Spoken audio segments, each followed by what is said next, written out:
हर महादेव। जय शंकर की ओम गुरुवे नमः। योग जीवन जीने की कला है।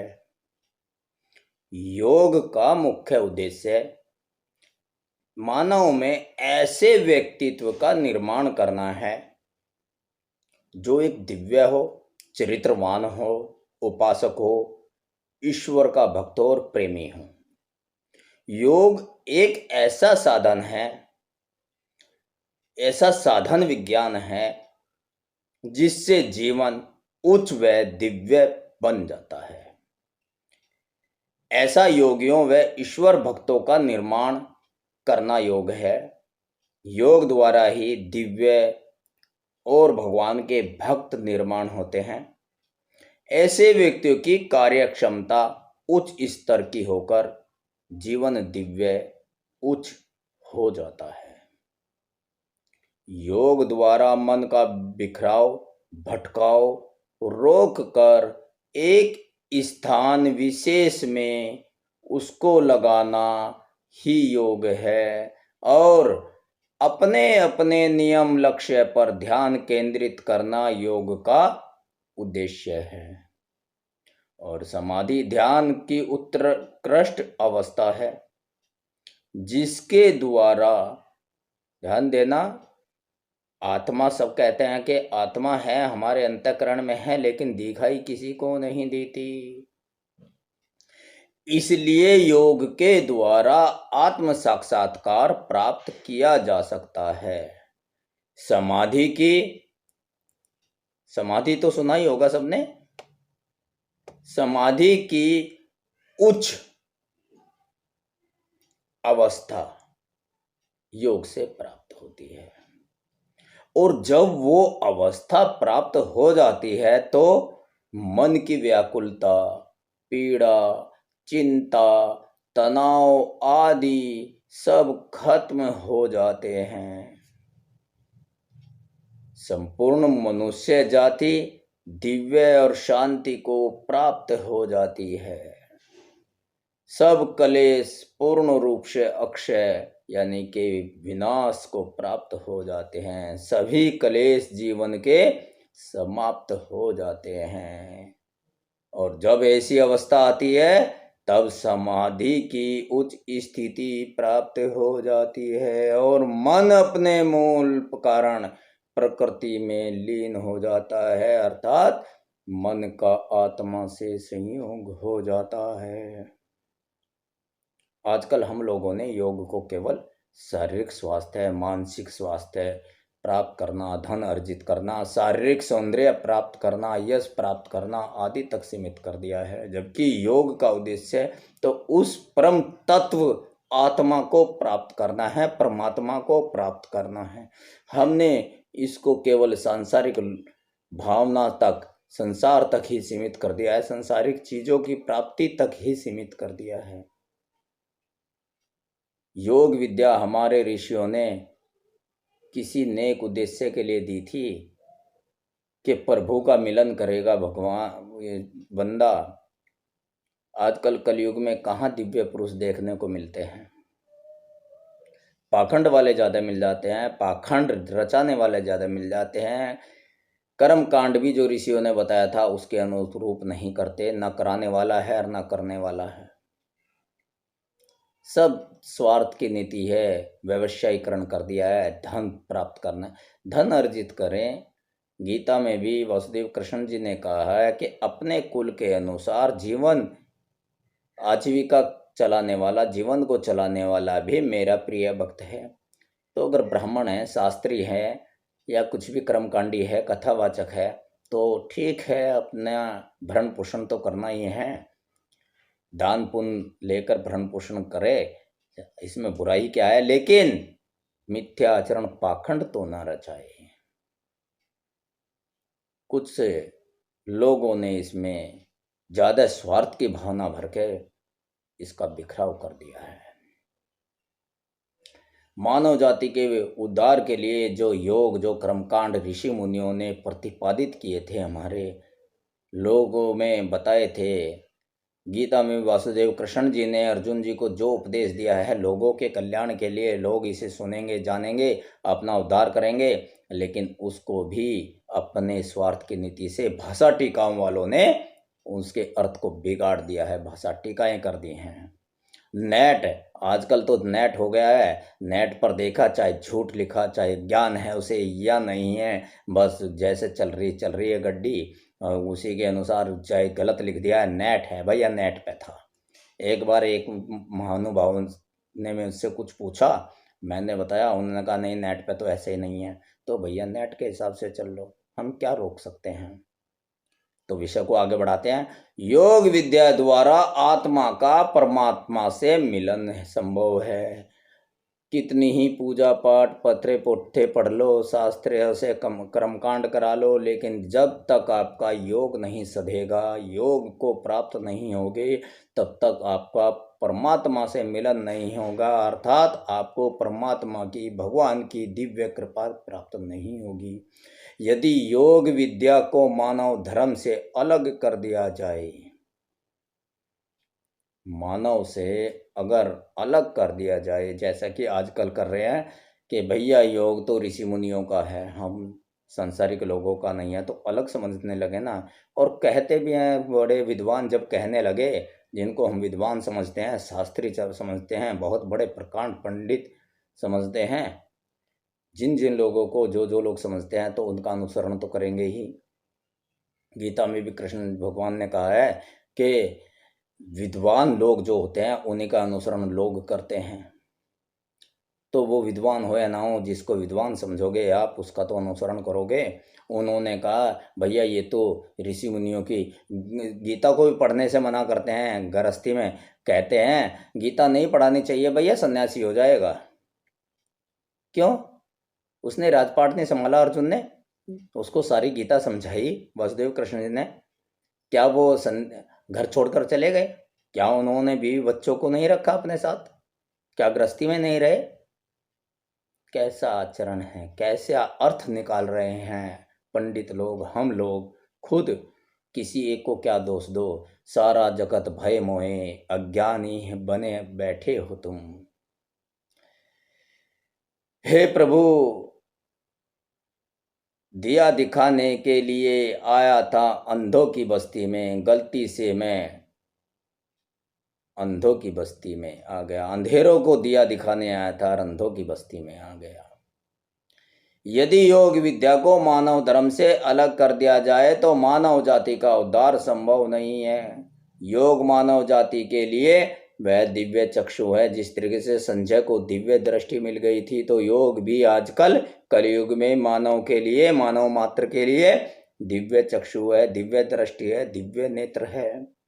योग साधन द्वारा ईश्वर की उपासना करने से, ध्यान देना, योग द्वारा ईश्वर की उपासना करने से मनुष्य में ईश्वरीय गुणों का समावेश होने लगता है, वह ईश्वर तुल्य होने लगता है, उसमें दिव्यता आ जाती है, मन एकाग्र व जीवन मर्यादित होने लगता है तथा चरित्र उत्तम होने लगता है। अगर पूजा पाठ और भगवान का भक्त होने से चरित्र उत्तम ना हो तो उसका कोई लाभ नहीं। मनुष्य को वासना, कुविचार, लोभ, मोह, प्रमाद आदि से छुटकारा मिल जाता है। वासुदेव श्री कृष्ण जी ने श्रीमद् भगवत गीता के अध्याय 6 के 46वें श्लोक में वर्णन किया है, योगी तपस्वियों से श्रेष्ठ है। योगी को श्रेष्ठ कहा है तपस्वियों से, और शास्त्रों के जानने वाले, अनुभव रहित ज्ञानियों से भी योगी श्रेष्ठ माना जाता है। कर्मकांडियों से भी योगी श्रेष्ठ है। इसलिए हे अर्जुन, तू योगी बन। क्या कह रहे हैं वासुदेव कृष्ण जी अर्जुन को? तू योगी बन, योगी बनने के लिए कह रहे हैं। और गीता योगी बनाती हैं और वासुदेव कृष्ण कह रहे हैं। और आप लोग घर में बच्चों को पढ़ाने से क्या कह रहे हैं? घर में मत पढ़ो भैया, सब सन्यासी हो जाएंगे, घर छोड़ के चले जाएंगे। अर्जुन कहाँ गया है? योग में मन की एकाग्रता की बड़ी महत्ता है। जब तक मन का भटकाव दूर नहीं होगा,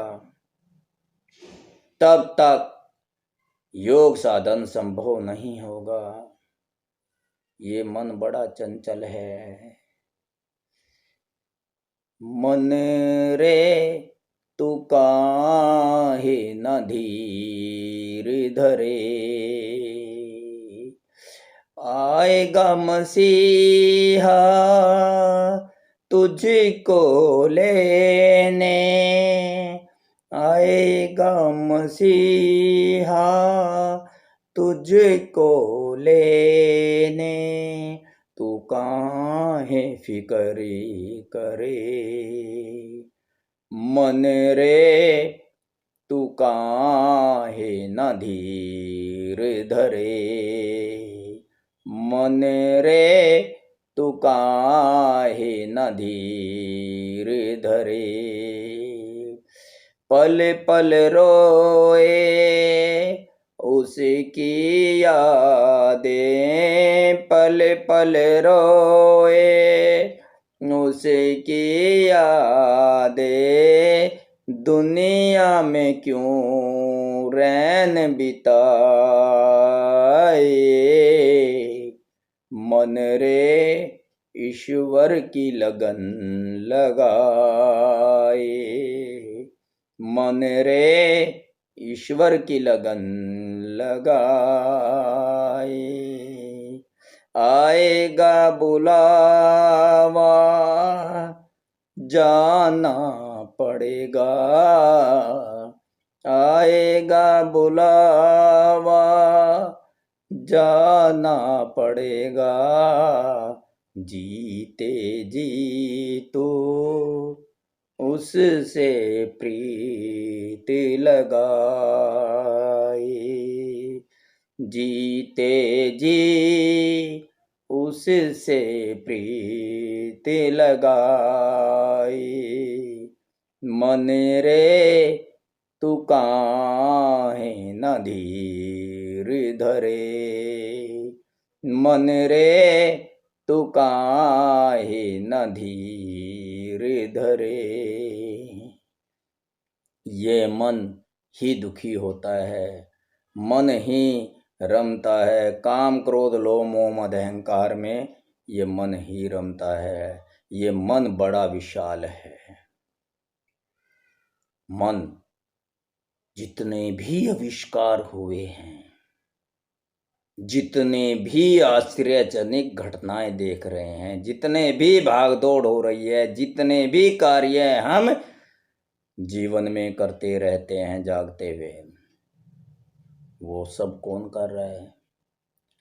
आप तो यही कहते हैं ना, हम लोग भी यही सुनते आए हैं कि ये दिमाग कर रहा है। भैया उसमें दिमाग बहुत ज़्यादा है, दिमाग से काम कर रहा है। ये आविष्कार ऋषि मुनियों ने जो चमत्कार दिखाए ये दिमाग से दिखाए हैं। दिमाग यानी कि ब्रेन नहीं, ये दोनों अलग चीज हैं, दिमाग और ब्रेन। मन और मस्तिष्क, मन और बुद्धि, ये दोनों अलग अलग चीजें हैं, एक नहीं है। आविष्कार जो हुए हैं वो मन से हुए हैं, ब्रेन से नहीं हुए हैं। ये मन बड़ा शक्तिशाली होता है। बुद्धि तो सबके अंदर वही है ना, ब्रेन तो वही है ना, लेकिन मन किसी का चलायमान है, किसी का कम है, किसी का अवचेतन है, किसी का जागृत है। मन की अवस्थाएं अलग अलग हैं सबकी, लेकिन ब्रेन सबको यानी कि मस्तिष्क सबको एक ही दिया है भगवान ने। लेकिन कोई वैज्ञानिक बनता है तो कोई डाकू बनता है तो कोई साधु बनता है। किससे? बुद्धि बल पे नहीं, मन पर। वासुदेव कृष्ण जी ने महाभारत के समय में गीता समझाते हुए अर्जुन को कहा है कि बुद्धि बल पर काम नहीं करना चाहिए, विनाश काले विपरीत बुद्धि। विनाश काल जब आता है तो ये ब्रेन यही बुद्धि भी जवाब दे देती है, काम करना बंद कर देती है, उल्टे निर्णय करा देती है। विनाश काले विपरीत बुद्धि, तो सब कुछ मन कर रहा है। इसलिए योग में मन की एकाग्रता की बड़ी महत्ता है। जब तक मन का भटकाव दूर नहीं होगा तब तक योग साधन संभव नहीं होगा। वासुदेव कृष्ण भी कहते हैं कि भिन्न भिन्न विचारों से विचलित हुई तेरी बुद्धि। क्या कह रहे हैं वासुदेव कृष्ण जी अर्जुन को? भिन्न भिन्न विचारों से विचलित हुई तेरी बुद्धि जब एक ही परमात्मा में स्थिर ठहर जाएगी तब तू योग को प्राप्त हो जाएगा और तेरा ईश्वर से नित्य संयोग हो जाएगा। मन के बिना संयोग नहीं है ईश्वर से। हम मंदिर में जाते हैं, लोटा शिवलिंग पर चढ़ा देते हैं, ओम नमः शिवाय ओम नमः शिवाय जपते हैं, तो योग तो हुआ ही नहीं। जब तक योग नहीं होगा हम उससे जुड़ेंगे नहीं। किससे? बुद्धि बल पर क्रिया की। बुद्धि से हम जुड़ गए, ब्रेन से जुड़ गए कि मंदिर जाना है भैया, दिमाग ने कहा, बुद्धि ने कहा और हमने कर दिया, लेकिन मन ने नहीं कहा। मन से नहीं जुड़े। बुद्धि ब्रेन कुछ और चीज है और माइंड यानी कि मन कुछ और चीज है। इतना ही जान लीजिए कि माइंड और ब्रेन अलग अलग चीज हैं। माइंड यानी कि मन, मन को माइंड कहते हैं और ब्रेन, ब्रेन यानी कि मस्तिष्क, दिमाग को ब्रेन कहते हैं। इसमें इतना अंतर है। इसलिए मन को एकाग्र करने से पहले सबसे पहले यह जानना जरूरी है कि आखिर मन है क्या। ये मन भला क्या चीज है, ये मन क्या है। ब्रेन का तो हमें पता, दिमाग है, डॉक्टर लोग ठीक कर देते हैं, रिपेयरिंग भी कर देते हैं, लेकिन मन तो दिखाई नहीं देता। कितना भी ऑपरेशन कर लो मन दिखाई नहीं देता। इतना सूक्ष्म तत्व है, अति सूक्ष्म, सूक्ष्मोत्तर, जो दिखाई नहीं देता। तो इसलिए मन एकाग्र तभी होगा जब हम उसके बारे में जानेंगे। जैसे एक डॉक्टर जब तक ये नहीं बताएगा ये चीज़ नुकसान देती है तो हम तो खाते रहते हैं, लेकिन जब मरीज को बता देते हैं तो वो छोड़ देता है क्योंकि ये नुकसान देगी। तो जब तक ज्ञान नहीं होगा तो खान पान भी हम ढंग से नहीं कर पाते। तो मन को एकाग्र कैसे करेंगे जब तक मन का नहीं पता चले। इसलिए यहाँ इस वीडियो में अगर मन के इस विषय पर चर्चा की जाए तो वीडियो बहुत लंबी हो जाएगी।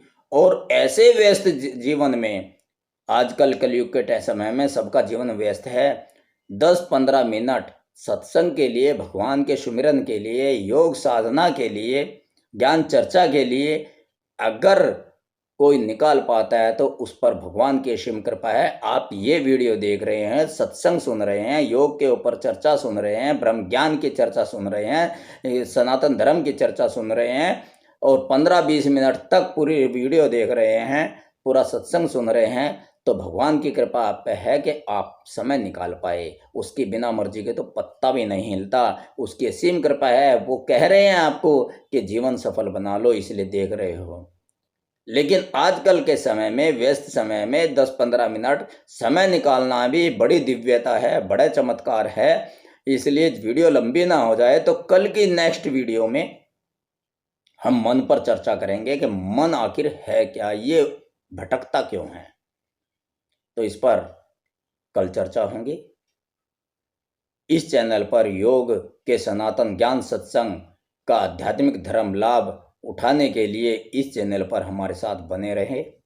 आपके घर में सुख शांति रहे, वंश वृद्धि रहे, रोजगार में तरक्की रहे, यश पताका आपकी फलती फूलती रहे, परिवार में सुख शांति रहे। ओम नमः शिवाय। हर हर महादेव। जय शंकर की। ओम गुरुवे नमः।